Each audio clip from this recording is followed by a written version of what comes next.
आज हामी मेरी उनीको कथा सुन्न जाँदैछौँ। यसको लेखन वाचन दुवै मैले नै गरेको। यो कथा सुन्नुभन्दा अगाडि कानमा एयरफोन भने अवश्य लगाउनुहोला।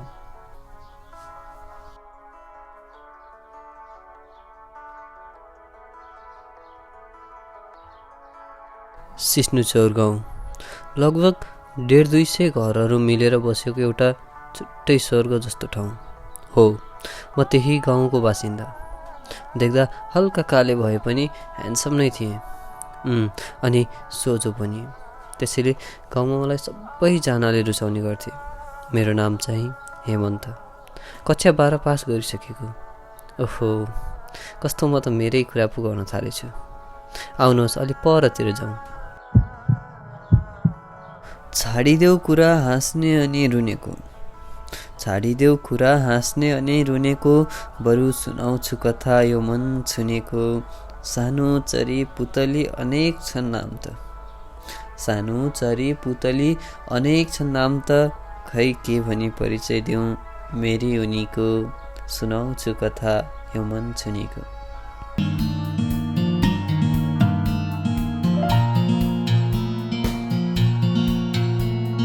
हेलो, यतातिर लगभग 10 मिनट हिँडे पुगिन्छ। जाउँ है त। ऊ त्यहाँ रातो माटोले पोतेको अनि खरले छाएको, त्यही नै हो उनको घर। देख्दा सानो झुपडी भए पनि महल जस्तै लाग्छ, र उनी त्यही महलकी राजकुमारी चाहिँ। उनीसँगको मेरो भेट नयाँ थिएन। म कक्षा 3मा पढ्दा उनी एक कक्षामा भर्ना भएकी रहेछन्। उसको घरदेखि स्कुल केवल 5 मिनटको दूरीमा छ, अनि मेरो भने 15 मिनट टाढा। हामी ससाना भएकाले दाइ अनि दिदीले हात समाएर घरसम्म लैजाने गर्थे। एउटै स्कुल, एउटै गाउँ, तर न त मैले चिनेको न त उनले मलाई। भयो, यो बोरिङ कुराहरू यतै छाडौँ। 6-7 कक्षा जम्प गरौँ। कथा त्यहीँबाट सुरु हुन्छ। अब कथाले नै चाहेर होला मेरो उमेर अनि कक्षा पनि बढिसकेको थियो।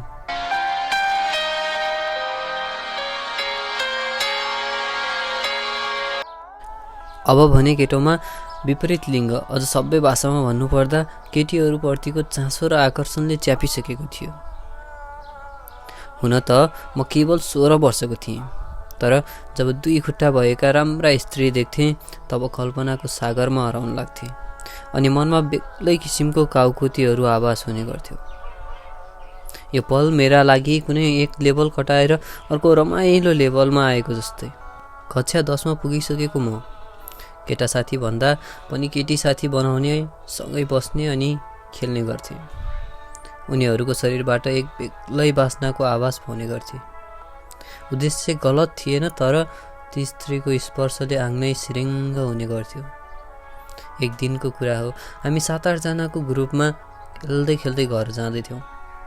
पछाडिबाट 2 राम्रा सुन्दर स्त्रीहरू आउँदै थिए, स्कुल ड्रेसमा। त्यही केटी देख्न त बेला बेलामा देखिरहन्थे, तर नाम भने थाहा थिएन। मेरा केटी साथीहरूबाट थाहा पाएँ मलाई मनपर्ने केटीको नाम स्वस्तिका रहेछ। होइन, यो को आयो नयाँ पात्र भन्नुभएको होला।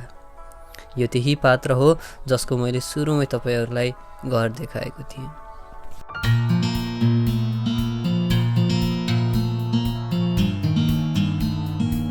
सोझो भनेर चिनिने म। केटीहरूप्रतिको रुचि भने अनौठो। सायद प्रेम दिवसका दिन जन्म भएकाले होला। सबै केटीहरूलाई साथीकै रूपमा मात्र हेरी उनीसँग नै आत्मीय र पहिलो शारीरिक सम्बन्ध बनाउने मनमा कुरा खेल्दै थियो। हो, शारीरिक सम्बन्ध पनि। त्यो उमेरमा यस्तो सोच आउनु सामान्य हो, तर सोच आउनु र गर्नुमा भने फरक हुन्छ। साँच्चै म गोठालो जाँदा दाइहरूको सङ्गत गर्ने गर्थेँ। छिमेकी दाई जो डिया वस्तु एकतिर छाडेर जङ्गलको अलि भित्र गएर मास्टरबेसन गर्ने गर्थे। जब मास्टरबेट गर्थे त्यति बेला अनेक कुराहरू गर्दै र अनेक कुरा सम्झँदै मास्टरबेसनको मजा लिइरहेका हुन्थे। त्यो कुरा सुनेर म पनि उत्तेजित भई मास्टरबेसन गर्न थाल्थेँ। त्यस्तै गर्दा गर्दै मेरो मास्टरबेसनको लत लागेको थियो।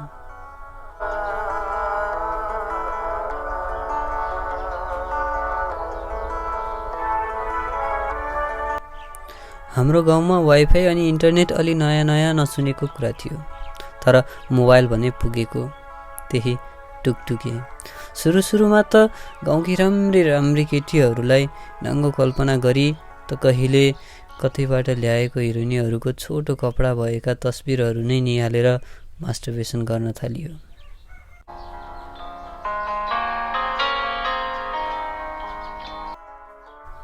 म हप्तामा 3-4 पटकसम्म मास्टरबेसन गर्ने गर्थेँ। कुनै दिन त दिनको 2-3 पटक हुने। कस्तो नसा लागेको। लागु पदार्थको लत त थाहा थिएन, तर त्यो भन्दा पनि बढी भए जस्तो। हैट, म त मास्टरबेसनतिरै पो हराएछु त। उता पुतलीको नाम पनि थाहा भएको थियो। अब भोलिदेखि कुरा सुरु गर्नु पर्ला भन्ने जोस आयो। उसँग बोल्ने भनेर जोस त आएको थियो, तर अगाडि गएर कुरा गर्ने भने आँट आएन। अलिकति डर लागे जस्तो लाग्यो, त्यसैले मैले उसको साथीको सहारा लिएँ।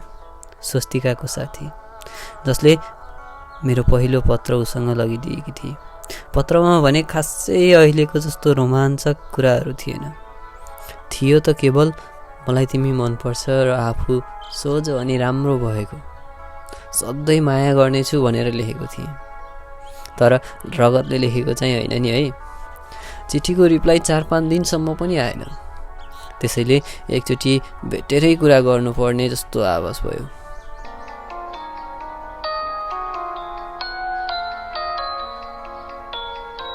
एउटै स्कुलमा पढ्ने भएकाले भेट्न खासै गाह्रो भने थिएन।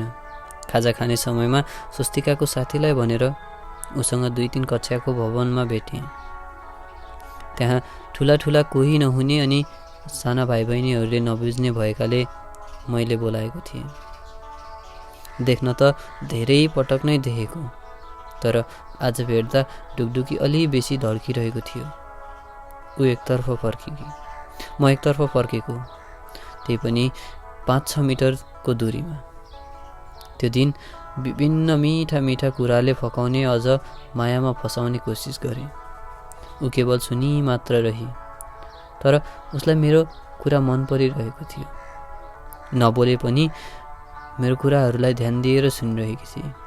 लगभग 15-20 दिन हामी त्यसरी नै कुरा गर्दै बितायौँ। ऊ पनि लजाउँदै गफ गर्दथे। दिन बित्दै जाँदै थियो।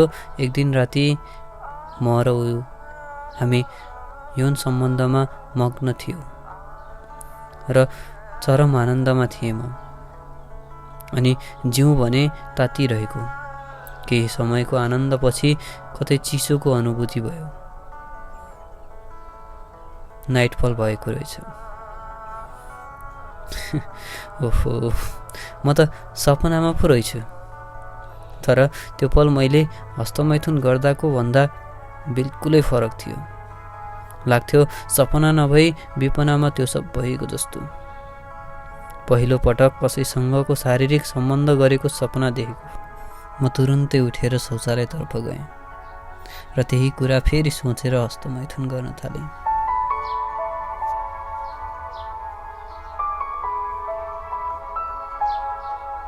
बिहानीको सुरुवातसँगै त्यही रातमा भएको कुराले अब भने साँच्चै वास्तविक जीवनमा पनि कसैसँग सम्पर्क राख्न उत्तेजित गराइरहेको थियो।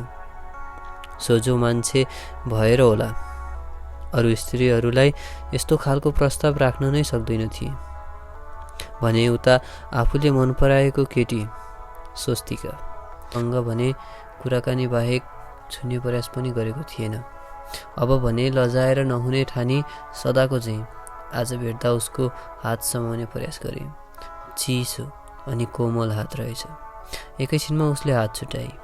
भोलिपल्ट फेरि हात समाए, तर आज भने छुटाइन। म उसको हात सुमसुमाउँदै बसेँ।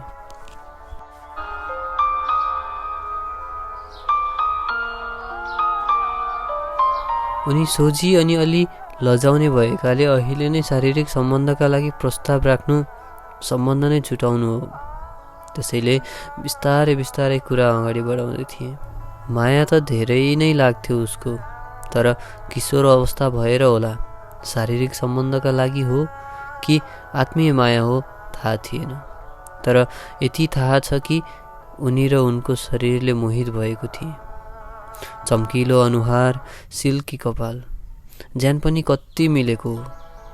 त्यो रूपमै हराउन मन लाग्ने, उसको पैतालादेखि शिरसम्म नै जुठो हालौँ जस्तो।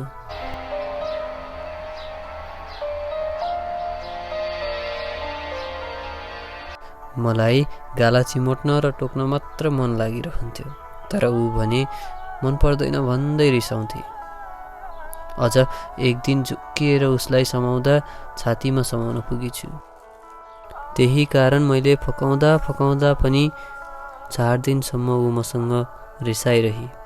अब तपाईहरू नै भन्नुहोस्, यस्ती मेरी उनीलाई म कसरी शारीरिक सम्बन्धका लागि प्रस्ताव गरौँ?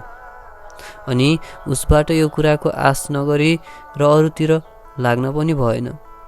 तर मलाई त यौन सम्पर्क गर्न पर्छ भन्ने उत्तेजनाले च्यापेको थियो। झन् आज भोलि अनेक केटीहरूसँग सम्बन्ध बनाएको सपना आउने गर्छ। अब त हामी रिलेसनमा रहेको पनि 1 वर्ष पुग्न लागेको रहेछ। अनि मेरो कक्षा 10 को परीक्षा पनि आउँदै थियो। इक्जामको तयारीका लागि 1-2 महिना पहिले नै बिदा हुन्छ। बिदा हुनु पहिलो दिन हामी दुवै क्लास बङ्क गरेर नजिकैको रहेको खोलाको छेउतिर पुग्यौँ। अचानक उसले मलाई हक गरी, त्यो पनि टाइटली, न्यानो। त्यति बेला भने मेरो मनमा कुनै पनि किसिमको फिलिङहरू जागेको थिएन। ऊ दुखी भएको जस्तो लाग्यो। मैले अँगालोबाट निकाल्दै उसलाई हेरेँ, ऊ रुँदै थिए। म हाँस्दै भने, किन रोएकी लाठी? ऊ रुन्चे मुख गराउँदै, तपाईसँग अब स्कुलमा भेट हुँदैन अनि तपाईँ टाढा जानुहुन्छ अरे 10 कक्षा पास गरेपछि। उसले तपाईँ भनेको एकदमै मिठो सुनिन्थ्यो, लाग्थ्यो सुनिरहँ जस्तो। तर उसले गरेको कुराले मनमा कता चसक्क भन्ने भएको थियो। स्कुल मात्रै छोड्नु परे त ठिकै थियो, एउटै गाउँ भेट हुन्छ भन्नु। तर 10 कक्षा पछिको पढाइका लागि सदरमुकाम अथवा ठुला सहरहरू काठमाडौँ नै जानुपर्ने हुन्थ्यो।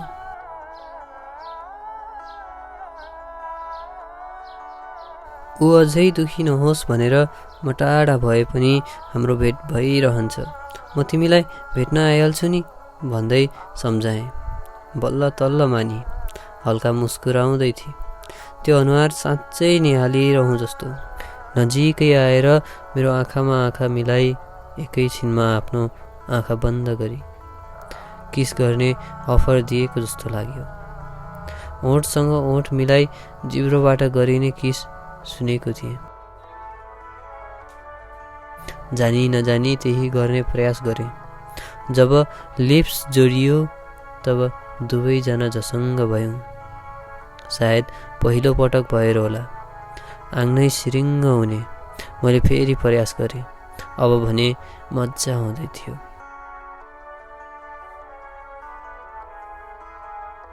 केही छिनको छुम्मा चाटीपछि उसले मेरो काखमा सुत्न चाहेको सुनाई। मेरो काखमा उसको टाउको र हामी दुवै दुबो पलाएको भुइँमा गफ गर्दै बस्यौँ। कति छिटो समय गएछ थाहा भएन। साँझ परेकाले घर जानुपर्ने भयो। मैले उनलाई घरसम्म छाडिदिएँ र आफू पनि घरतिर लागेँ र भोलिबाट पढाइमा ध्यान दिने सोच राखी सुतेँ।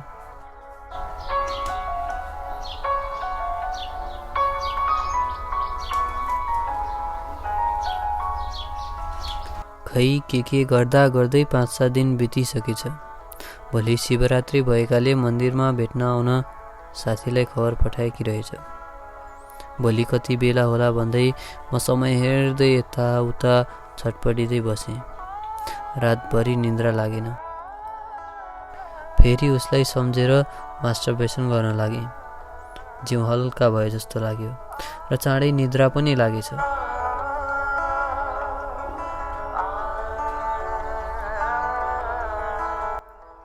बिहानै 6 बजे निद्रा खुल्यो।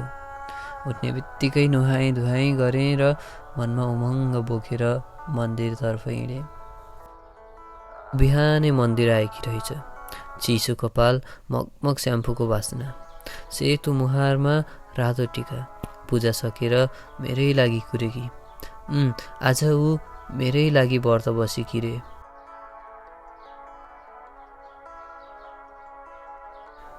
सजिएर आएकी ऊ। उसको नजिकबाट अनेक बास्नाहरू आउँदै थिए। मलाई टिका लगाइदिए अनि यता गाउँलेले देख्छन् पछाडि जाउँ, प्रसाद खाने बेला आउँला भन्दै लगी। यसपालि पनि हामी भुइँमा नै थियौँ, तर म उसको काखमा। ऊ मेरो कपाल खेलाउँदै मिठा मिठा गफ गर्दै थिए। कस्तो सुरिलो, सुनेरै जिन्दगी कटाउँ जस्तो। भगवानले पनि मेरै लागि भनेर होला एक सुन्दर शरीर अनि त्यसमा सुरिलो आवाज बनाउनु भएको। धन्य होस् प्रभु।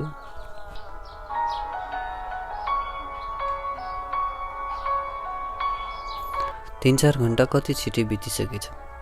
घाम चरक्क लागेको थियो। उनले यसरी नै बस्न चाहेको कुरा सुनाइन्। त्यतिकैमा मेरो दिमागमा एउटा कुरा आयो। आज म घरमा एक्लै छु। बाबा विदेश अनि मम्मी आज मामा घर जानुभएको छ, हजुरआमा बिरामी भएर। त्यसैले आज रातभरि हामी सँगै बस्नुपर्छ भन्ने कुरा मैले अगाडि बढाएँ। ऊ भने नाइ भन्दै हिँड्ने कुरा गर्न थाली। मैले धेरै बिन्ती गर्दा ऊ डराइ मानी घर साथीकोमा बस्न जाने भनेर कुरा मिलाउन आइडिया दिएको थिएँ। हिचकिच गर्दै हुन्छ भने अनि हामी दुवै त्यहाँबाट मन्दिर अगाडि लाग्यौँ। प्रसाद पनि तयार रहेछ। नसालु चिज हुन्छ, म खाँदिनँ, म घरमा लगिदिन्छु भन्दै थोरै प्रसाद राखी। म पनि के खानु, पहिले कहिल्यै खाएको छैन।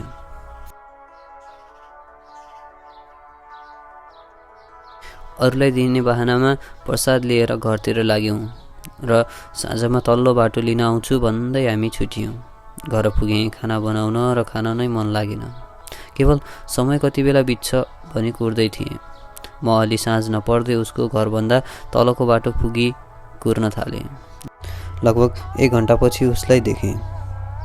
कति राम्री, मेरै लागि भनेर होला हल्का मेकअप गरेर अझै सुन्दर भएर आएकी थिए।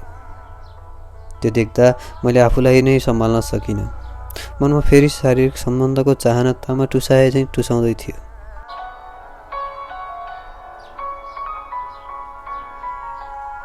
दिउँसैमा पनि कुनै पर स्त्रीसँग हिँड्दाखेरि नराम्रो मान्ने यो समाजमा अझ जन्म कसैलाई घर लैजाँदै थिएँ। साँझको बेलामा पनि अरू कसैले देख्छन् भन्ने डरले रात पर्न थाल्दा हामी मेरो घरमा गयौँ। उसलाई भने खासै रमाइलो लागिरहेको थिएन। सायद कसैले देख्ला, कसैले थाहा पाउला भनेर होला। म कोठाभित्र छिर्ने बित्तिकै सबै झ्याल ढोकाहरू बन्द गरिदिएँ। लामो सास फेरेर उसको नजिक गएँ। हामी एकअर्कालाई चुम्न थाल्यौँ। मेरा हातहरू उनका खुट्टाको माथिपट्टि सुमसुमाउने प्रयास गर्दै थिए, तर उनी भने मान्दैन थिइन्। केही छिनपछि सबै क्रियाकलाप बन्द भयो।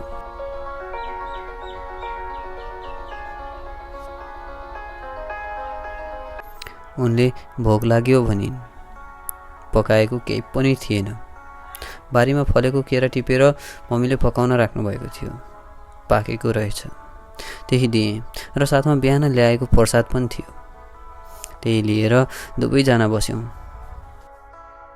तर उनले भने यो प्रसाद हामी दुवै कसैले नखाने कुरा राखिन्। मैले केही हुँदैन, आजको दिन रमाइलो हुन्छ, यो खाँदा बेग्लै आनन्द आउँछ रे मैले सुनेको भन्दै मेरै हातले अलिकति खुवाइदिएँ।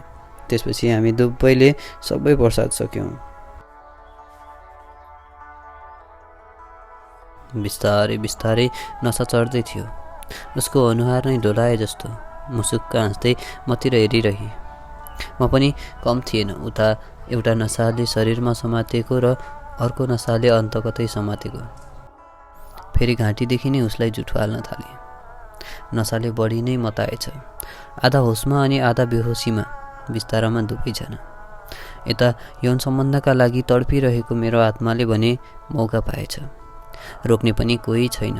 ऊ पनि नसामा भएकाले मलाई आफूतिरै तानेर कहिले खुट्टा त कहिले आफू पुरै मेरो शरीरमाथि चढेर मलाई एकदमै उत्तेजित बनाइरहेकी थिए।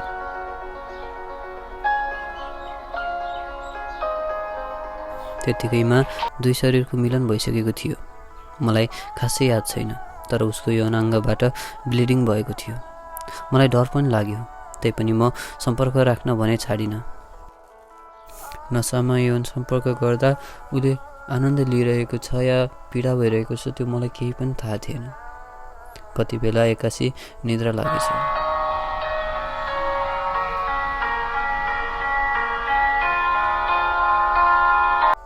बिहान ढोका ढकढक गर्दै कसैले बोलाइरहेको रहेछ। उक्त आवाजले मलाई उठायो। हामी दुवै निर्वस्त्र रहेछौँ। हतार गरेर मैले आफ्नो कपडा लगाएँ र उसलाई कपडाले छेकिदिएँ। टाउको दुखिरहेको अनि मेरो पेनिस पनि दुखिरहेको थियो। मैले मेरो टाउको दुखेको छ, म एकछिन सुत्छु भने।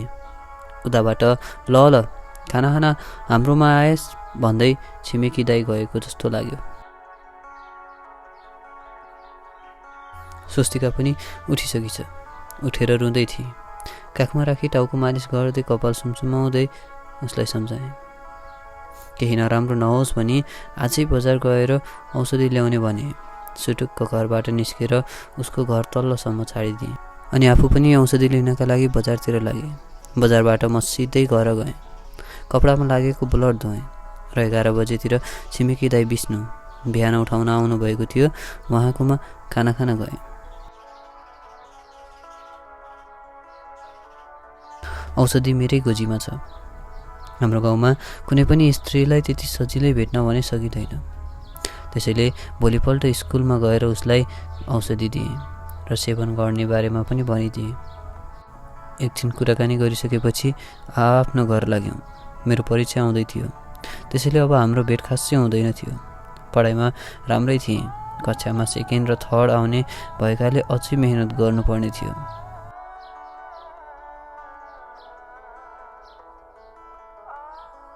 दिनहरू पढेरै बित्दैछन्। कहिलेकाहीँ उसको अलि बढी याद आउँछ। पर्सिदेखि इक्जाम छ। फोकस कम नहोस् भनेर उसका बारेमा सम्झन नै बन्द गर्ने प्रयास गरेँ। तर पनि बेला बेलामा यादले जिस्काइरहन्थ्यो। परीक्षा आयो अनि गयो पनि। सबै परीक्षा राम्रै भएको थियो। तर सोचेको जस्तो भने भएन। अब +2 पढ्न स्कलरसिपका लागि तयारी गर्न मम्मीले काठमाडौँ पठाउने। +2 पनि उतै पढ्ने भन्नुभएको थियो। मलाई अलि नरमाइलो लाग्यो। सबै कुरा मैले स्वस्तिकालाई सुनाएँ। ऊ त्यहाँ पनि रुन थाली।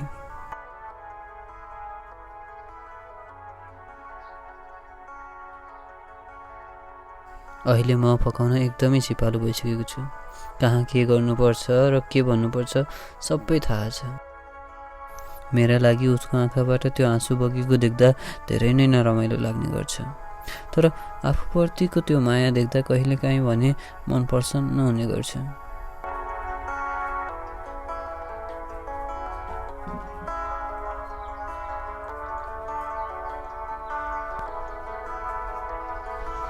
काठमाडौँ ठुलो सहर, ठुला घर अनि गाडीको बारेमा धेरै सुनेको थिएँ।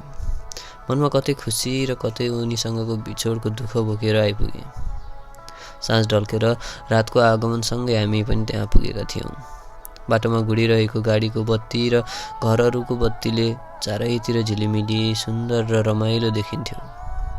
2-4 दिनमा मलाई कोठा खोजिदिएर गाउँ फर्किने भन्दै मम्मीले मलाई बसपाक नजिकैको एउटा गेस्ट हाउसमा लिएर जानुभयो।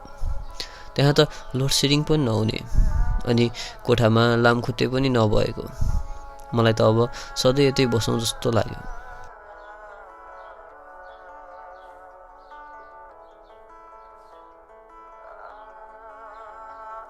भोलिपल्ट नै मेरो लागि रुम खोज्न थाल्यौँ। खोज्दा रात पर्न लागिसक्यो। तर भनेको जस्तो कहीँ भेटिएन। फेरि भोलि बिहानै बौद्धतिर लाग्यौँ। त्यहाँ 2-4वटा पसल र घरमा सोद्धा एउटा रुम पाइयो। हो हल्ला कम हुने, राम्रो। पहिले त कसैलाई नदिने भन्दै थिए। घरबेटी र छोरी मात्रै त्यहाँ भएकाले। अरू बाहिरी केटा मान्छे नराख्ने भनेका रहेछन्। तर केही बेरमै त्यस्तै कुरा गर्दै मतिर छड्के नजर लगाउँदै ठिकै छ नि त, बाबु सानै छन् अनि देख्दा सोझो पनि रहेछन्, बस्दा हुन्छ भन्दै माथिल्लो तला देखाउनु भएको थियो। रुममा सामान नभएकाले बिहानको खाना बाहिरै होटलमै खाने भयौँ। चाहिने सामानहरू सबै जोडेर भोलिपल्ट मम्मी गाउँ जानुभयो। घरमा धेरै परिवार नभएकाले उनीहरूसँग घुलमिल हुन मलाई 2 दिन पनि लागेन।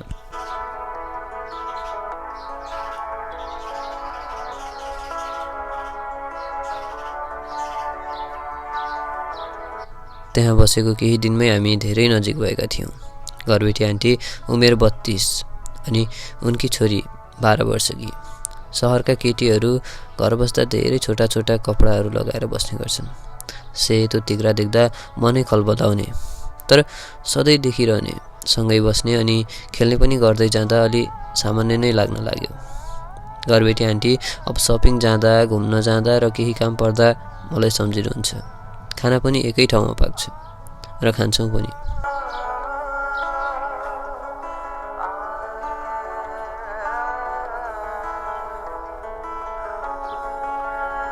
एसएलसीको रिजल्ट पनि आएको रहेछ। अहिले 4th पोजिसनमा झरेको रहेछु। सायद केही ध्यान स्वस्तिका र यौन सम्पर्कका बारेमा दिएर हो जस्तो लाग्यो। तर स्वस्तिकालाई अझै पनि झनै माया गरिरहन्थेँ र गरि नै रहन्छु। मेरो मास्टरबेसन गर्ने बानी पनि कम भएको छैन। पहिलो पटकको सेक्स नसामा भएकाले भरपुर मजा भने नपाएको जस्तै लागिरहन्छ।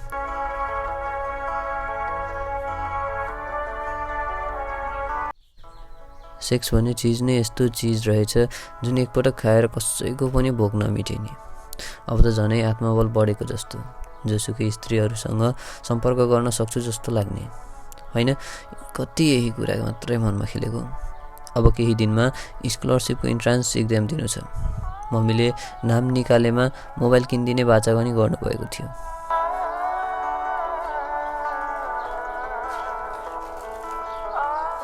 दिनहरू बित्दै गयो। फाइनली इन्ट्रान्स इक्जाम पनि आयो। इक्जाम पनि राम्रै भएको थियो। त्यहाँ प्रिन्सिपलले 70% स्कलरसिप दिन्छु, हाम्रै कलेजमा पढ्न आउनुहोस् भनेर भन्नुभएको थियो। ग्लोबल कलेज अफ म्यानेजमेन्ट, जहाँ चाहिँ मैले होटेल म्यानेजमेन्टको सब्जेक्ट पढ्ने भएको थिएँ।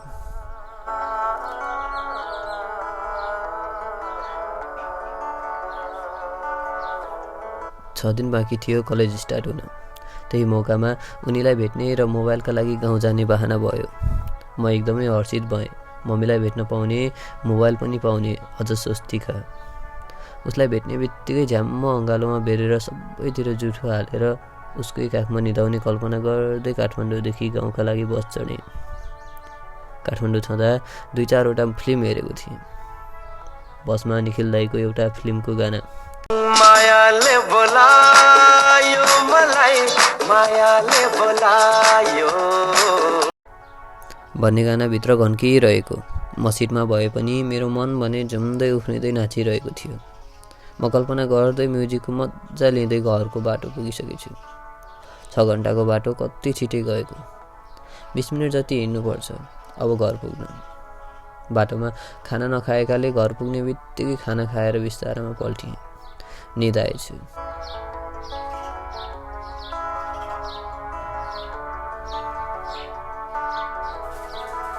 पाँच बज्दा आँखा खुल्यो। ओहो, साँझ परिसकेछ। हतार गर्दै उसको घरतिर लागेँ। आधा घन्टासम्म बाटोबाट उसको घरतिर हेरिरहेँ, तर तल माथि दायाँ बायाँ कहीँ देखिनँ। देख्ने मान्छेले नराम्रो सोच्लान् भनी फर्कन लाग्दा अलि पर कसैलाई देखेँ। चिनेको जस्तो लाग्यो।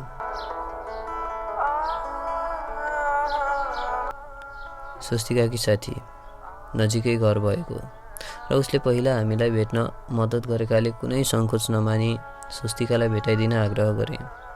उसले स्वस्तिका मामाघर गएको कुरा सुनाए। बाटोमा देखेका सबै सपना खरानी भए। कस्तो नरमाइलो फल। आकाश सुन उडेको धुलो आखिरमा भुइँमै। हो, त्यस्तै भयो। कहिले आउँछिन् भनेर सोद्धा उसले थाहा छैन भनिन्।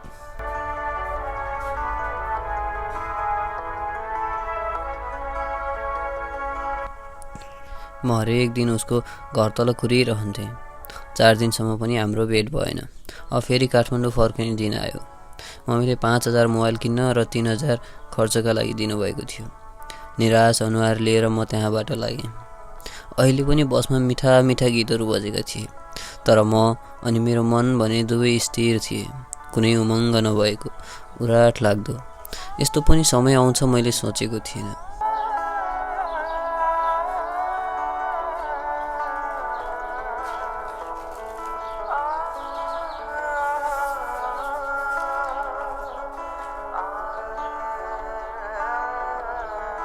म दिउँसो 1 बजे रुममा पुगेँ। घरबेटी आन्टी बाहिर कतै जाने तयारीमा हुनुहुन्थ्यो। मलाई देखेर, ए तिमी आयौ, भोक लागेको होला जाऊ किचनमा गएर खाना खाऊ। होइन, अलि थकाइ लागेको छ, बरु म एकछिन रेस्ट गर्छु। फेरि घर भेटी आन्टी। ए, म बाहिर जाँदैछु, तिमी यतै हलमा टिभी हेरेर बस न। हुन्छ। एक कुनामा ब्याग राखेर सोफामा आड लाग्दै टिभी हेर्न बसेँ।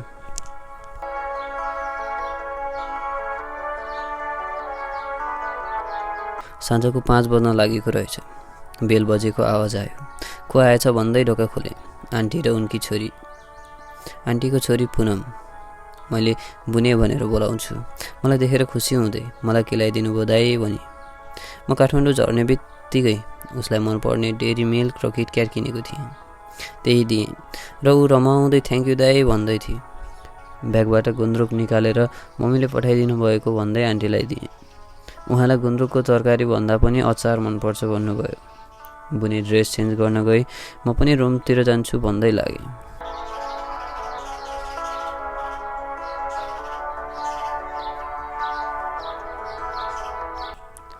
त्यो दिन अलि धेरै नै नरमाइलो लाग्यो।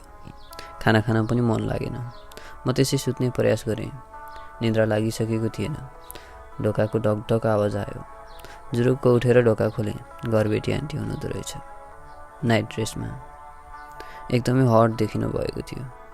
खाना किन नखाएको, जाऊ खाना भन्नुभयो। होइन, मलाई आज केही खान मन छैन। घरबेटी आन्टी। ए, भनेपछि आज तिम्रो मुड अफ छ, आऊ मसँग, म तिम्रो मुड अन गरिदिन्छु भन्दै हात समातेर तान्नुभयो।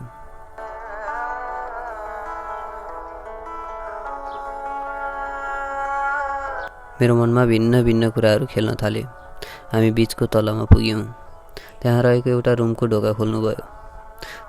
ओहो, यहाँ त एउटा मिनी बार नै रहेछ। विभिन्न किसिमका रक्सीहरू छन् अनि गाना पनि बज्दो रहेछ। 2 बोतल रक्सी निकालेर टेबलमा राख्नुभयो। नाम पढेको टुबक भन्ने बियर रहेछ। यो के भइरहेछ भन्ने केही थाहा थिएन। म अलमलमा परेँ। घरबेटी आन्टी, आऊ, आज तिमी र म सँगै बसेर बियर खानुपर्छ अनि रमाइलो पनि गर्नुपर्छ। म दुधारमा परेँ। रक्सी कहिल्यै नखाएकाले खानै मन थिएन। तर आन्टीले भनेको रमाइलो भन्ने कुराले मनमा नकारात्मक विचारहरू आइरहेका थिए। हे, जेसुकै होस्, आज पिउनु पर्यो। मेरी उनीलाई भेट्न नपाएको दुःखका लागि र आन्टीले भनेको रमाइलोका लागि।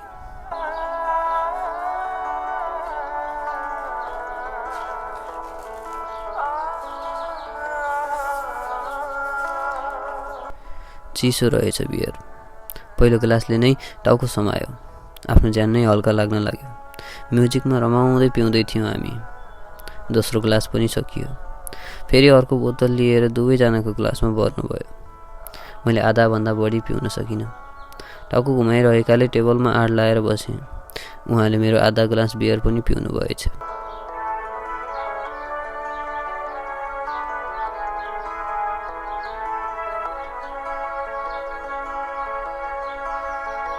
घरबेटी आन्टी, जाउँ हिँड अब रुमतिर, तिमीलाई धेरै नै लागिसकेछ भन्दै मेरो रुमसम्म लैजानुभयो। आफू पनि आफ्नो रुममा नगई मेरै बिस्तारोमा पल्टिनु भएछ। म नसामा थिएँ, तर होसमै। मैले चाल पाइसकेको थिएँ कि यहाँ केही गलत हुँदैछ। म मेरो उनीलाई धोका दिँदैछु अनि आन्टी आफ्नो हस्बेन्डलाई। मलाई भने छुन पनि डर लागिरहेको थियो। पहिले कहिल्यै त्यो नजरले हेरेको थिएन अनि यस्तो सोचेको पनि थिएन।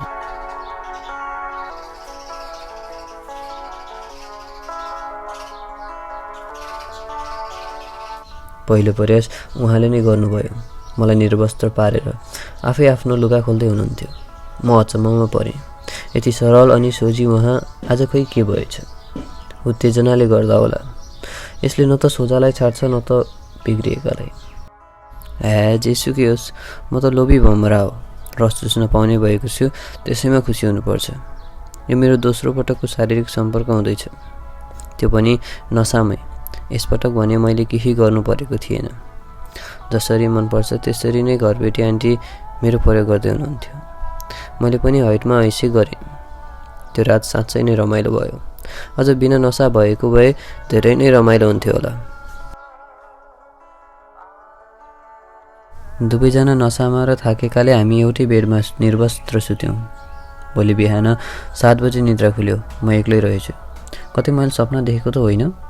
होइन होइन, मेरो लुगा राम्रोसँग लगाइएको थिएन, टाउको पनि दुखिरहेको। मैले बियर पिएको थिएँ। यो सपना होइन, सायद आन्टी बिहानै उठेर जानुभएछ।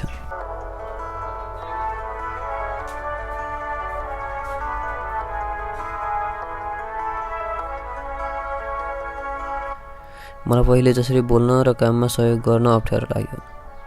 हामीले नसामा नराम्रो काम गरेको जस्तो आवाज भइरह्यो। तर घरबेटी आन्टी भने हाँस्दै पहिले जसरी नै व्यवहार गर्दै हुनुहुन्थ्यो।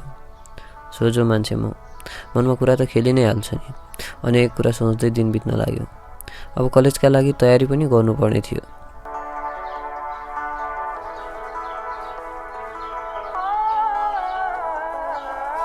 भोलिदेखि नै कलेज छ। आजपल्ट ड्रेस चेक गरेँ। जरा हल्का पुरानो हुन लागेको रहेछ।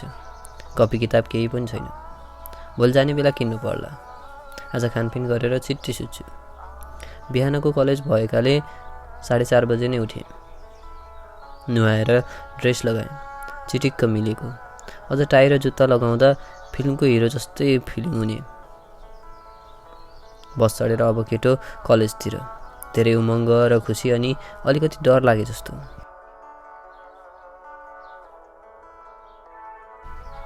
पहिलो दिन म बसको पछाडि सिटमा बसेको थिएँ। एक जोडी त्यहाँ रहेछन्। मलाई फेरि उसको यादमा हराउने बनाइरहेका थिए।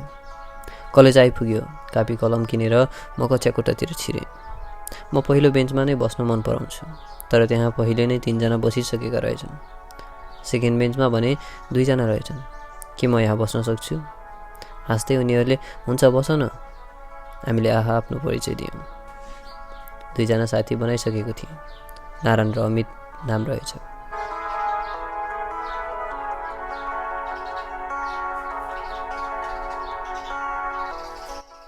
चारैतिर हो हल्ला भइरहेको। त्यतिकैमा एकजना सर आइपुग्नुभयो। Silence silence. Hello student, I am Shailesh Gurung, your English teacher भन्दै सबैलाई पालो आफ्नो परिचय दिन र एउटा एक्स्ट्रा एक्टिभिटी गर्नु भन्नुभयो। कसैले आफ्नो परिचय मात्रै दिए र 2-4 जनाले परिचय र गाना पनि गाए। मेरै बेन्चको नारायण, ऊ क्यारिकेचर गर्न सिपालु रहेछ। सारा विद्यार्थी उसको अभिनयले हाँसिरहेका थिए। मेरो पालो आयो। आफ्नो परिचय दिएँ। 2-4वटा सायरीहरू पनि लेखेको थिएँ। त्यसैमध्ये एउटा रोमान्टिक सायरी सुनाएँ। सबैलाई मन पर्यो। अर्को अमित भन्ने साथीले भने चुट्किला सुनाएको थियो। हाम्रो बेन्च साँच्चै नै कलाले भरिएको। पहिलो दिनमै हामीलाई सबैले चिनिसकेका थिए। आज कलेज एकदमै रमाइलो भयो।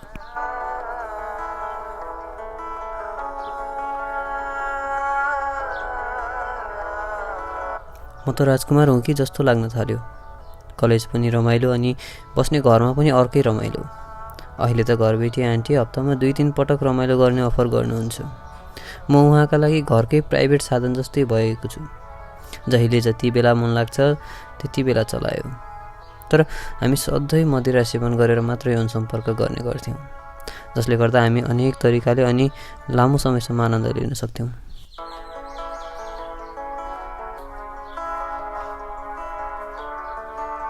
उहाँले मलाई मोबाइलमा भिडियोहरू देखाउँदै यसो गर उसो गर भनेर सिकाउनुहुन्थ्यो। सोझो भनेर चिनिने म अनि सोझो देखिने उहाँ। हामी दुवै एक होइन 2-2वटा नसाले बिग्रिसकेका थियौँ। अपराध त गरेको होइन, तर कसैको विश्वासलाई घात गर्दै थियौँ। आफूलाई धेरै माया गर्ने मान्छेहरूलाई भुलेर हामी एकअर्कासँगै रमाउने भयौँ। मैले स्वस्तिकालाई नसम्झिएको पनि होइन, तर नबटेको धेरै भएकाले यादहरू अलिक कम आउने गर्छन्।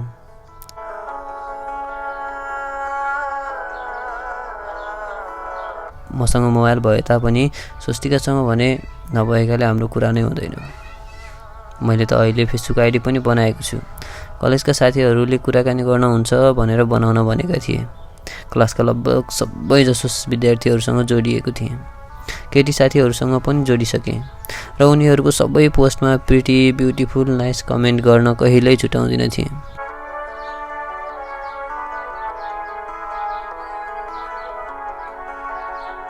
कलेज स्टार्ट भएको पनि 2 महिना भइसकेको थियो। त्यतिकैमा 2 नयाँ स्टुडेन्टहरू हाम्रो कक्षामा जोइन हुन आएका थिए। शिक्षा र समीक्षा। कस्तो यसबाटै नाम आउने। शिक्षा, हाइट, वेट, रूप, रङ्ग सबै मिलेकी, चक्लेटी ची। भने समीक्षा अलि आइटी अनि गोरी थिए। मलाई शिक्षा अलि राम्रै लाग्थ्यो। पहिलो दिन कम्प्युटर ल्याबमा हाम्रो कुराकानी भएको थियो। मैले पहिले नै कम्प्युटरको बेसिक कोर्स गरेकाले ल्याबमा प्र्याक्टिस गर्दा सिकाउने मौका पाएको थिएँ। त्यसैले हामीलाई नजिक बनाएको थियो। शिक्षाले नै मेरो फेसबुक आइडी मागेकी थिए। दिउँसो रिक्वेस्ट आएको रहेछ, एक्सेप्ट गरेँ। उतैबाट म्यासेज पनि आयो। लगभग 1 घन्टा जिस्किएर बित्यो। मलाई ऊ राम्रै लाग्थ्यो, तर मन पराउने बारेमा भने कुनै विचार थिएन। बरु मैले शिक्षालाई मेरी उनी स्वस्तिकाको बारेमा भनेको थिएँ।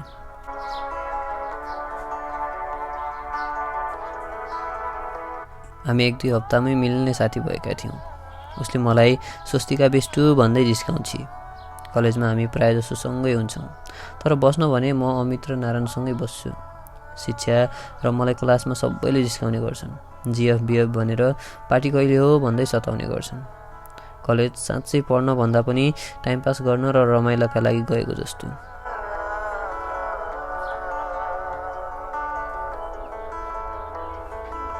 अनि एउटा कुरा, कलेजमा मलाई टिचरहरूले मेहनती अनि सोझो विद्यार्थी भनेर चिनाउने गर्नुहुन्छ। मलाई पनि त्यस्तै लाग्छ। तर कस्तो खालको सोझो? 18 वर्षको उमेरमै 2 स्त्रीहरूसँग यौन सम्बन्ध राखिसकेको, मदिरा सेवन गर्ने अनि केटीहरूको पछाडि घुम्ने म कस्तो खालको सोझो हो? मलाई थाहा छैन, तर आफू सोझो छु जस्तो लाग्ने।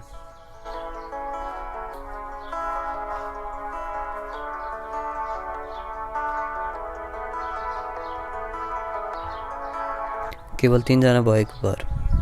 अरू कसैले थाहा पाउलान् भन्ने चिन्ता नै थिएन।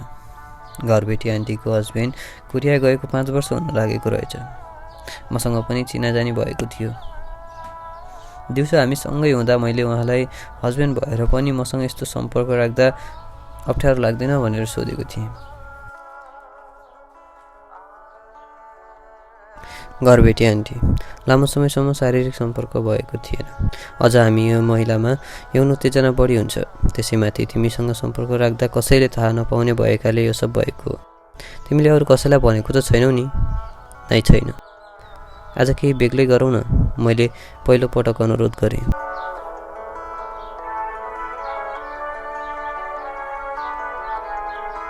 के गर्ने हो केही थाहा छैन। इन्टरनेट भएकाले हामीले वेबसाइटतिर चेक गऱ्यौँ। मोबाइलमा भिडियो हेर्दा नै हामी दुवै उत्तेजित भइसकेका थियौँ। मलाई सावर सेक्स मन पर्यो। हामी त्यही गर्ने विचार गऱ्यौँ। त्यो पनि दिउँसै। आज त रक्सी पनि पिएको छैन। घरमा कोही छैन। बुने पढ्न गएकी छे। पहिलोपटक बिना नसा, त्यो पनि बिस्तारामा नभई बाथरुममा। हुन त बाथरुम भए पनि कुनै कोठाभन्दा कम थिएन। त्यहाँ गन्दा होइन, मगमगाउँदो बास्ना आउँछ। भिडियोमा जस्तै सावर पनि छ। आज साँच्चै बेग्लै मजा आउँछ।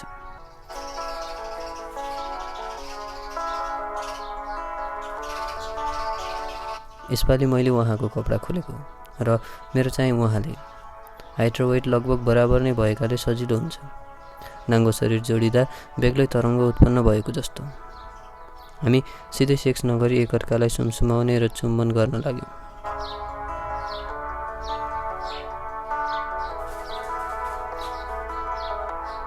वास्तवमा भन्नुपर्दा आज पानीमा भिज्दै उहाँलाई चपक्क समाई सेक्स गर्दा पहिलेभन्दा धेरै नै आनन्द आइरहेको थियो।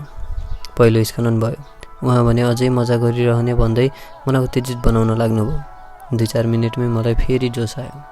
दोस्रो पटकको सेक्स अलि लामो समयसम्म चल्यो। दुवैजनालाई आज धेरै मजा आयो। अब अर्को पटक पनि यस्तै गर्ने कुरा भयो।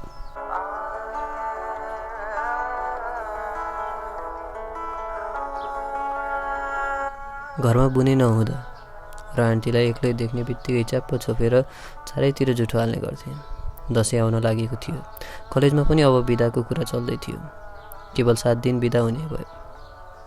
दसैँपछि 5-10 दिन पढाइ हुने अनि बल्ल तिहार र छठको बिदा हुने नोटिस आएको थियो।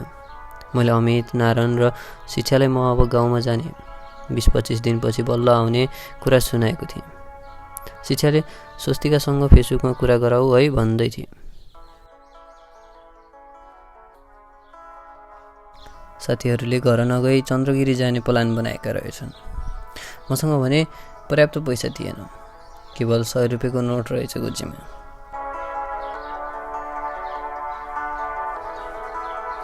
शिक्षाले मसँग छ, जाउँ, तिमी गएनौ भने कहिल्यै बोल्दिन भन्न थाली। हामी 11 बजे हिँडेका थियौँ। माथि खाना खानका लागि झ्याउ हुने भएकाले तलै खाएर गयौँ। पहिलो पटक केबल कार चढेको, कस्तो रमाइलो हुँदो रहेछ। हामी सबै गीत गाउँदै र चिचाउँदै माथि पुग्यौँ। ओहो, कस्तो राम्रो ठाउँ, चिसो सफा हावा, चारैतिर सुन्दर दृश्य, यही नै स्वर्ग हो जस्तो। त्यो दिन कहिल्यै नबिर्सने अविस्मरणीय क्षणको रूपमा रहिरहन्छ। म रुममा पुग्दा 7 बज्न लागेको थियो। मैले पहिले नै आन्टीलाई फोन गरेर भनेको थिएँ, आज घुम्न जाँदैछु, अलि ढिला हुन्छ भनेर। खाना तयार रहेछ। म फ्रेस भएर किचनमा गएँ, सँगै खाना खायौँ। खानपिन भइसकेपछि बुने होमवर्क गर्न रुममा गएँ।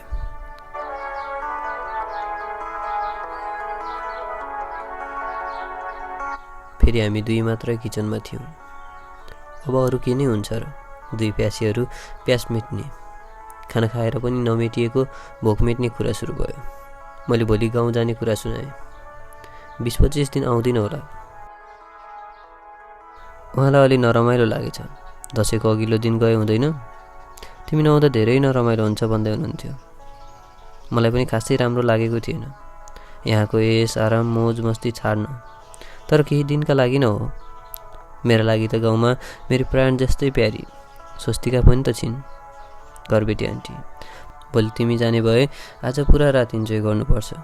भइहाल्छ नि, यस्तो अफर फ्रीमै पाउँदा कसले पो छाड्छन् र। मेरो त झन् बानी नै बसिसकेको छ। आजको पुरा रातका लागि सबै प्लान पनि भइसकेको थियो। हामी रक्सी पिउँदै सेक्स गर्दै मजा लिइरहेका थियौँ। अलि बढी नै नसा लागेपछि फेरि रातारात हामी बाथरुम सेक्स गर्ने सोचमा पुग्यौँ। माथिबाट झरेको पानीले केही मात्रामा भए पनि फ्रेस गराइरहेको थियो। चौथो पटक वीर्य स्खलन भयो। राति 1 बजे हामी निर्वस्त्र एउटै बेडमा सुतिरहेका थियौँ। मलाई पुगिसकेको थियो। निदाउने तयारीमा हुँदा उहाँलाई भने अझै पुगेन। फेरि मेरो यौनाङ्ग खेलाउँदै मलाई उत्तेजित बनाउन खोज्नुभयो। फेरि 5औं पटक हाम्रो यौन सम्पर्क भयो।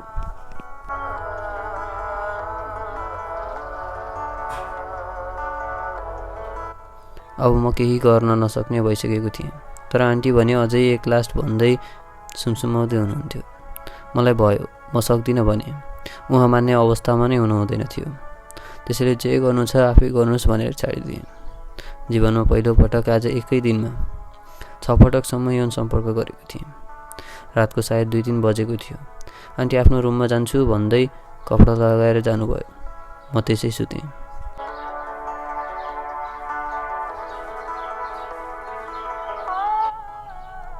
बिहानको 8 बजे बल्ल निद्रा खुल्यो।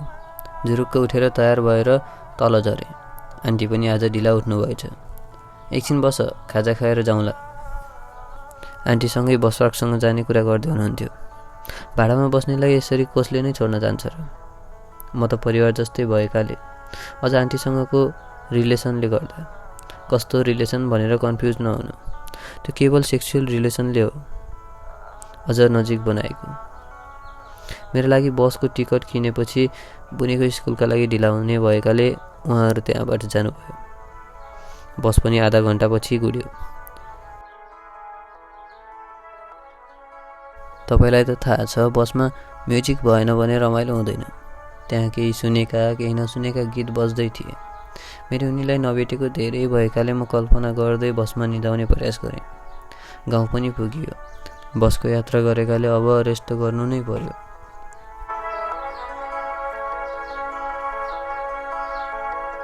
दसैँको बेला प्रत्येक गाउँमा लिङ्गे पिङ हालेका हुन्छन्। म साँझमा हाम्रो गाउँमा बनेको पिङ खेल्न गएँ। त्यहाँ धेरै साथी अनि दाइहरूसँग भेट भयो। म त्यहाँ जाँदा सबैजनाले अनेक कुराहरू सोध्न लागे। तर मलाई भने स्वस्तिका पनि आउँछ कि भन्ने आश लागेको थियो। त्यो दिन हाम्रो भेट भएन। भोलिपल्ट छिमेकी साथी हरिसँग स्वस्तिकाको घर तलतिर गयौँ। एक्लै जाँदा देख्नेले नराम्रो सोच्लान् भनेर उसलाई लिएर गएको थिएँ।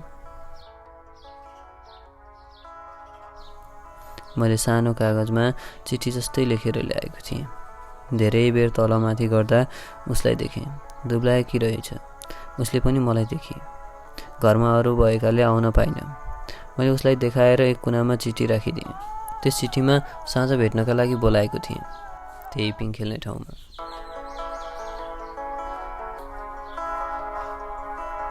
साँझ पर्न लाग्दा घरमा पिङ खेल्न जान्छु भन्दै लागेँ। ऊ पहिले नै त्यहाँ आइसकेकी रहेछ। मलाई देखेर धेरै खुसी भएकी थिए, तर अरू मान्छे भएकाले व्यक्त गर्न भने सकिनँ। मैले इसारा गरेर जङ्गलतिर जाउँ भने र आफू पहिले हिँडेँ। जङ्गल जाने भन्दैमा गलत दृष्टिकोणले होइन, केवल गाउँलेले थाहा नपाओस् भनेर बोलाए।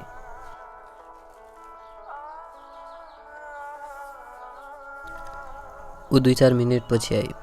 मैले भेट्ने बित्तिकै कसेर अँगालोमा बेरेँ। ऊ पहिलाभन्दा हलुका र पातली भएकी रहेछ। हामी दुवैको भित्र गुम्सिरहेको माया बाहिर निस्किँदै थियो। खुसीको कुनै सीमा नै थिएन।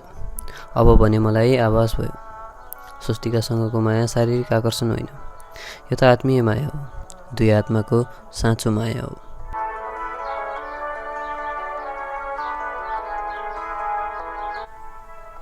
हामी त्यही जङ्गलमै गफ गर्दै बस्यौँ। मैले तिमी त दुब्लाई छौ नि भनेर सोधेँ। उसले तपाईँ गएपछि बिरामी भएकी थिएँ, त्यसैले दुब्लाएकी हुँ। मलाई शङ्का लाग्यो, कतै हाम्रो शारीरिक सम्पर्कपछि प्रयोग गरेको औषधिले त होइन। मेरो कारणले उनीलाई दुःख भएको छ अनि म भने अन्य नारीसँग यस गर्दै दिन कटाइरहेको थिएँ। मैले ठुलै धोका दिएको जस्तो भयो। मलाई धेरै नरमाइलो पनि लाग्यो।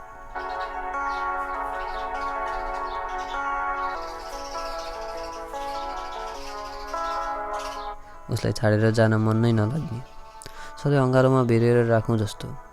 तर रात पर्न लागेको थियो। लामखुट्टेले पनि धेरै टोकेका थिए। भोलि फेरि यस्तै भेट होला भन्दै ऊ घरतिर लागि। केही बेरमा म पनि त्यहाँबाट हिँडेँ। भोलिपल्ट फेरि त्यहीँ भेट भयो। उनी मेरो काखमा सुत्न मन पराउँछिन्। मिठा मिठा कुरा गर्दै कति छिटो समय जान्छ थाहा नै हुँदैन। हाम्रो भेट सधैँ त्यही हुन लाग्यो। दसैँको दिन मैले उसको र मेरो फोटो खिचेको थिएँ, मेरी साथी शिक्षालाई देखाउन भनेर। उसलाई केटी साथी बनाएको मन नै परेन, रिसाए चाहिँ गरी। कति प्यारी देखिने। मैले फकाउनलाई गाउँभन्दा पर घुम्न जाने अफर गरेँ। ऊ खुसी भए, तर आज जान मिल्दैन, छिट्टै घर जानु छ।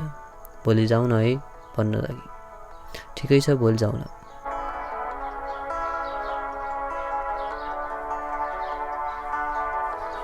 हामी गाउँभन्दा परको एउटा ठुलो मन्दिरमा गयौँ। त्यसको पछाडि नदी पनि छ। धेरै बेर त्यतै समय बित्यो। यसपटक उनीसँग भेट्दा मेरो मनमा सेक्सका लागि अलिकति पनि सोच आएको थिएन। उनको स्पर्श मात्र पाए पुग्ने। दसैँ सकिसकेको थियो, तर उनीसँगको भेट मेरो लागि सधैँ दसैँ जस्तै लाग्छ।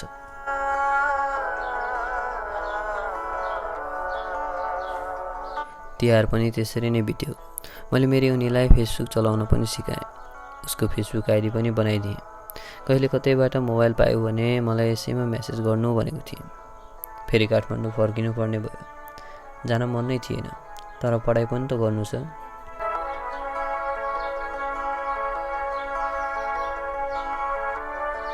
विश्वास नै नलाग्ने, कति छिटो समय बितिसकेछ। तिहार सकिएको पर्सिपल्ट काठमाडौँ लागेँ। बुनेका लागि चक्लेट अनि आन्टीका लागि केही नभएकाले फलफुल किनेर लगेँ। रुममा पुग्दा मलाई एउटा सरप्राइजले कुरिरहेको थियो। घर भेटेँ अङ्कल। म झसङ्ग भएँ। उहाँले मलाई चिन्नुभएको थियो।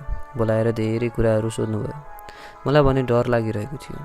हुन त अङ्कललाई केही पनि थाहा छैन। एकछिन कुराकानीपछि म रुममा गएँ।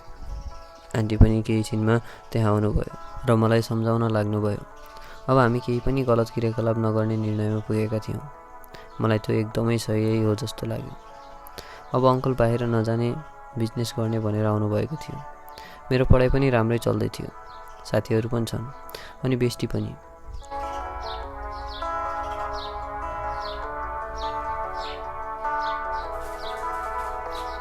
कक्षा 11 सामान्य रूपमै कट्यो। कक्षा 12 पनि पुग्यो। यसपालिको दसैँमा भने आफन्त बितेकाले नमनाउने भएको थियो। त्यसैले म गाउँ पनि गएन। ओहो लौना, आज कताबाट स्वस्तिकाले मेसेज गरिछे। कहिले आउनुहुन्छ? छिटो आउनु। कस्तो छ तपाईँलाई? अन्य कुराहरू लेखेकी थिए। मैले यसपालि आउन मिल्दैन भने सबै प्रश्नको उत्तर पनि दिएँ।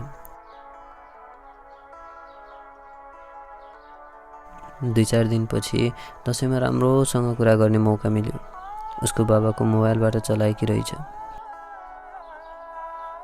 अब दैनिक जसो उसको बाबाले मोबाइल नचलाउँदा सुटुक्क मसँग कुरा गर्ने गर्छिन्। यता घरबेटी अङ्कलले एउटा गेस्ट हाउससँगै रेस्टुरेन्ट पनि खोल्नु भएको थियो। 12 कक्षा सकेपछि त्यही जब गर्दै पढौला भन्नुभएको छ।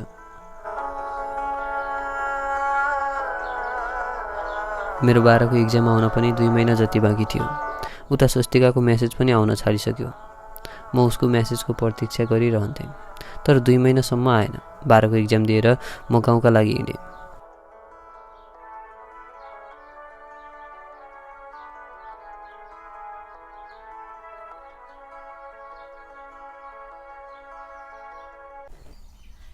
काठमाडौँबाट सिस्नोचौर पुग्ने बित्तिकै उसको घरतिर लागेँ। उसलाई कहीँ कतै देखिनँ। 1 वर्षै कुरा नहुँदा त्यति नरमाइलो भएको थिएन, तर दैनिक जसो कुरा भइरहँदा अचानक केही नभनी मेसेज आउनै बन्द हुँदा भने धेरै नरमाइलो भयो। कतै घरकाले त थाहा पाएनन्। मलाई डर लाग्यो। त्यो बाटो हिँडिराख्नु पनि अलि अप्ठ्यारो भयो। स्वस्तिकाको एसएलसी पनि भइसक्यो। अब स्कुलमा पनि भेट हुँदैन। मैले चिनेको उसको साथीहरू पनि कसैलाई देखिनँ। मलाई भोक निद्रा पनि लाग्न छाड्यो। मैले सबै कुराहरू मम्मीलाई सुनाएको थिएँ। उसँग अहिले भेट नभएको, कुरा गर्न पनि नपाएको कुरा पनि सुनाएँ। मम्मीले कहीँ गयो कि अहिले पछि आउँछ भनेर सम्झाउनु भएको थियो। मलाई पनि त्यस्तै लाग्यो। कतै एसएलसी पछिको पढाइका लागि म जस्तै बाहिर त गएकी छैन। मन अलि हल्का भयो। फेरि फेसबुक खोलेर हेरेँ। 10-12वटा मेसेज आएका थिए। सबैको रिप्लाई दिँदै गएँ। स्वस्तिकाको पनि मेसेज आएको रहेछ। म धेरै खुसी भएँ। उसले 8 दिन पहिले मेसेज गरेकी रहेछ। म पाल्पा गेस्ट हाउस नयाँ बसोबास काठमाडौँमै छु भनेर।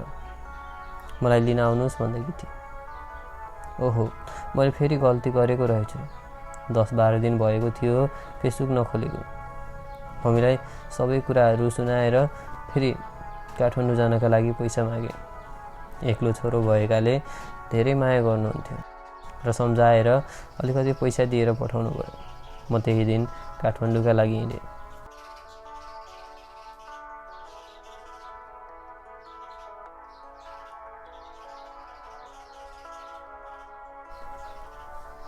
म बस पार्क झर्ने बित्तिकै त्यसो नजिक रहेका सबै गेस्ट हाउसहरू हेर्दै गएँ। रात पर्दै थियो। मित्रनगरको पहिलो गेटबाट भित्र त्यहाँ एउटा पाल्पा गेस्ट हाउस भेटाएँ।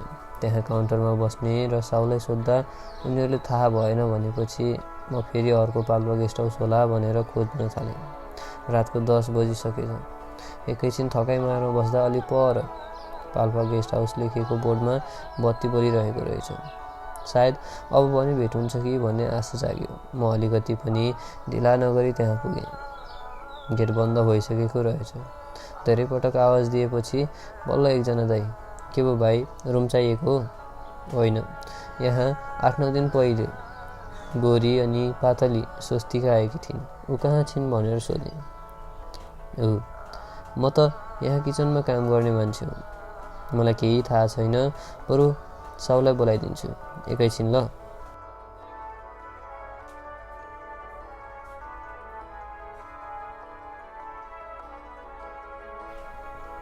मैले साउलाई पनि फेरि त्यही प्रश्न गरेँ। साउजी भने हल्का सोचमा पर्नुभयो र कतै त्यो दुलहीको ड्रेसमा आएकी बहिनी त होइन? उनले मसँग मोबाइल मागेर कसैलाई जरुरी छ भन्दै मेसेज पनि गरेकी थिइन्। यही त होइन? मैले फोटो देखाएँ। साउजीले हो यही हो भने। मैले फेरि सोधेँ, उनी अहिले कहाँ होलिन्? साउजी खै पैसा छैन, काम चाहिएको छ भन्दै थिइन्।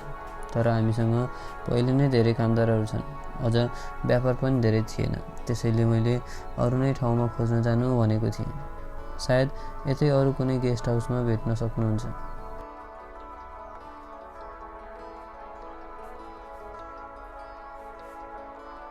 म एकछिन सोचमा परेँ।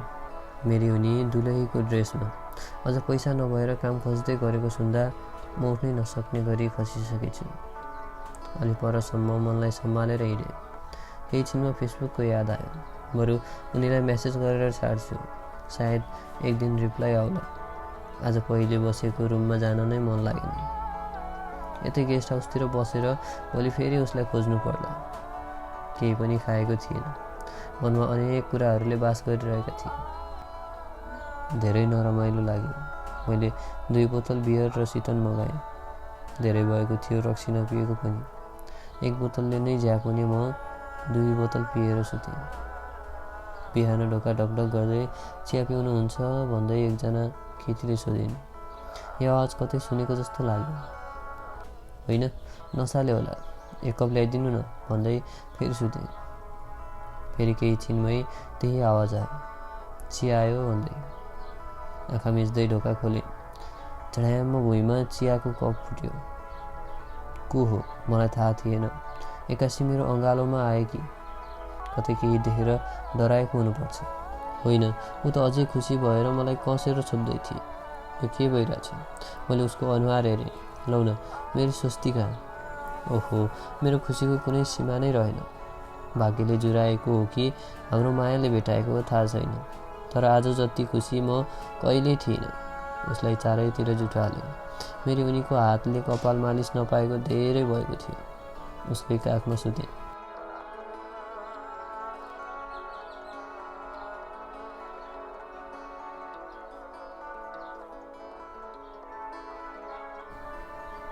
अचानक यो के भयो अनि कसरी तिमी यहाँ पुग्यौ? मलाई सबै जान्न हुन्छ। मलाई तपाईँसँगै लैजानु, सबै कुरा पछि सुनाउँछु। मैले गेस्ट हाउसको खर्च तिरेँ र प्यारी घरबेटी आन्टीलाई फोन गरेँ। उहाँ घरमै हुनुहुँदो रहेछ। मैले त्यही आउन लागेको कुरा सुनाएँ, त्यो पनि मेरी उनीसँग। अब स्वस्तिका यहाँ काम नगर्ने, मसँगै जान्छन् भनेर लगेँ। हामी खाना खाने समयमा रुममा पुगेका थियौँ। घरबेटी अङ्कल रेस्टुरेन्ट र गेस्ट हाउसमै व्यस्त हुनुहुन्छ। खाना खाएर माथि मेरो रुमतिर लाग्यो। वाउ, आज वसन्त ऋतुको आगमन भएको जस्तो, दसैँ तिहार सबै आजै हो जस्तो खुसीको उमङ्ग आएको थियो। मेरी उनी सरल र मायालु छिन्। एउटा अति सुन्दर गुडिया जस्ती, काखमा राखिरहँ लाग्ने। मेरा यी 2 हातले सधैँ चपक्क च्यापौँ जस्ती। उनीलाई के भएको थियो, कसरी दुलैको ड्रेसमा यहाँ पुग्यौ भनेर फेरि प्रश्न गरेँ। अबको कहानी स्वस्तिकाको।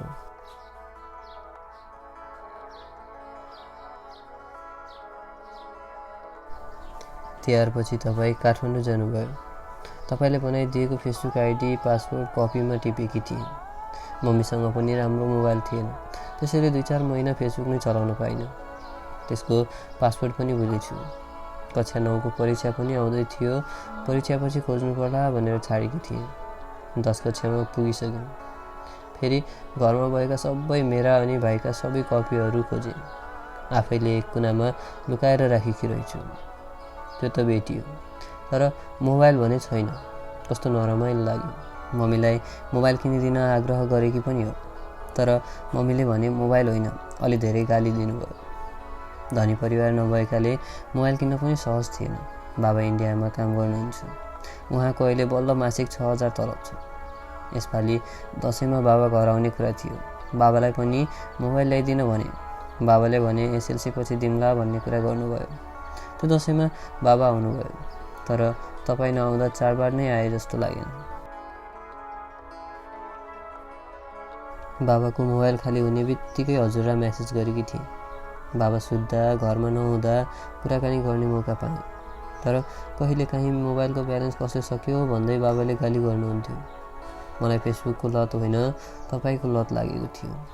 एकैछिनको कुराले मन नै नमान्ने। एक दिन हामी कुरा गर्दा गर्दा बाबाले मोबाइल चलाएको देख्नुभयो। तुरुन्तै मेरो हातबाट मोबाइल खोसेर चेक गर्न लाग्नुभयो। मैले फेसबुक आइडी हटाउन समेत पाइनँ। बाबालाई फेसबुक चलाउन आउँदो रहेछ। उहाँले हाम्रो सबै मेसेज पढ्नुभयो। अझ हाम्रो पहिलो यौन सम्पर्कका बारेमा भएका कुराकानीहरू पनि पढ्नुभएछ। मम्मीलाई सबै कुरा सुनाउनु भयो। त्यो दिन दुवैजनाको कुटाइ खानु पर्यो। त्यसको भोलिपल्ट नै मेरो बिहे गरिदिने कुरा चल्यो।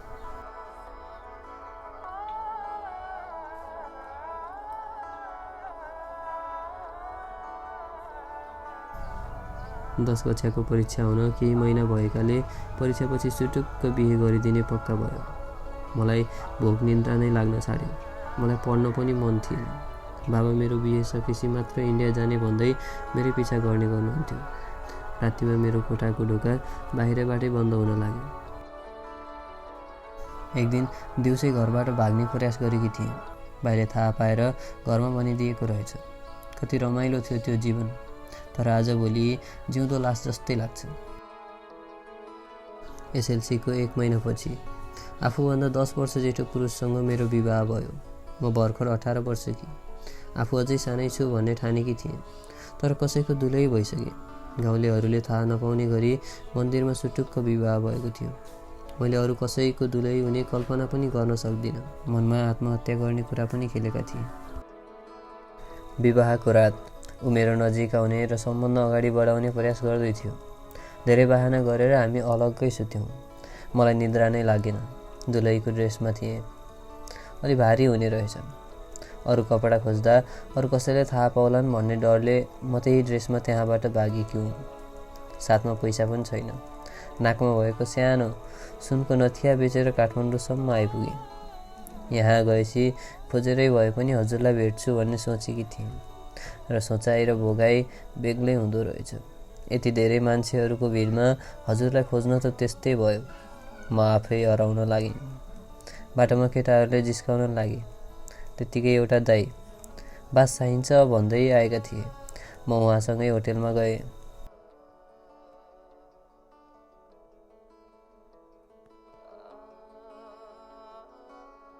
भोलिपल्ट त्यहाँको साउजीलाई मोबाइल मागेर हजुरलाई म्यासेज पनि गरेकी थिएँ, तर 5-6 घन्टासम्म रिप्लाई आएन।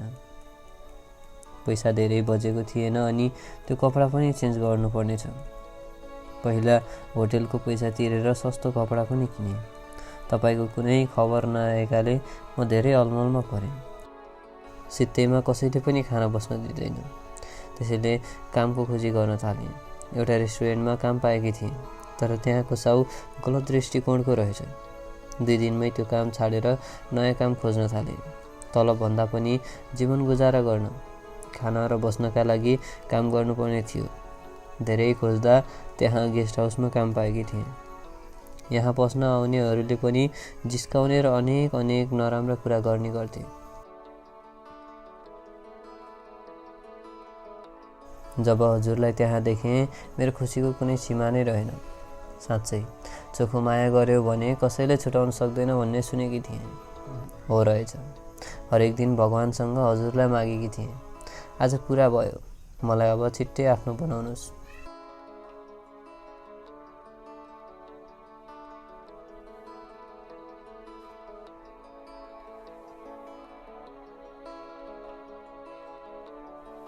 स्वस्तिका, यतिमै रोकिन्छे।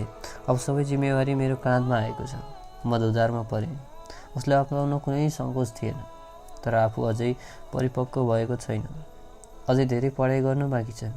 अनि जहाँबाट उसलाई दुलही बनाएर पठाइएको थियो, त्यही मेरो र उनको, अझ हाम्रो गाउँ लिएर पनि जान सक्दिनँ। उनी अरू नै कसैको श्रीमती भइसकेकी थिइन्। यो कस्तो खालको परीक्षा हो?